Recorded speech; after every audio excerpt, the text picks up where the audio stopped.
बिस्मिल्लाहिर्रहमानिर्रहीम। अस्सलाम वालेकुम दोस्तों, वेलकम टू सबाजी लाइब्रेरी। आज की वीडियो में हमारा टॉपिक है महकते फूल। चलिए वीडियो शुरू करते हैं। नदी के पानी और आंख के पानी में फर्क सिर्फ जज्बात का है। सच जानते हुए भी झूठ सुनना तकलीफ और तस्कीन का बायस है। जज्बात का दरिया जब उतर जाए तो जमाने की हकीकतें बहुत बेरहम होती हैं। जो तुम्हारे चेहरे से तुम्हारी ख्वाहिश पढ़ ले तो तुम समझ लो कि वो तुम्हारा सच्चा दोस्त है। दिल आईना है, अगर साफ हो तो खुदा भी नजर आता है। मोमिन वो नहीं जिसकी महफिल पाक हो, बल्कि मोमिन वो है जिसकी तन्हाई पाक हो। दूसरों को माफ कर दिया करो मगर खुद को कभी माफ ना करो।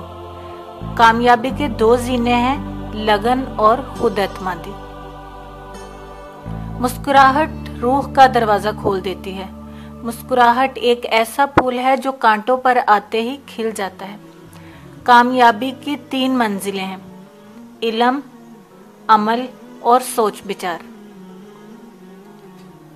मोहब्बत कुछ नहीं देती मोहब्बत के सिवा, और ना मोहब्बत कुछ लेती है मोहब्बत के सिवा। कुछ भी करने से पहले एक दफा जरूर सोचो कि तुम जो कर रहे हो वो सही है या गलत। सच्चा दोस्त वो है जो मुसीबत के वक्त में काम आए। बाज़ अल्फाज का मतलब महज अपने जख्मों के जरिए ही समझ आता है।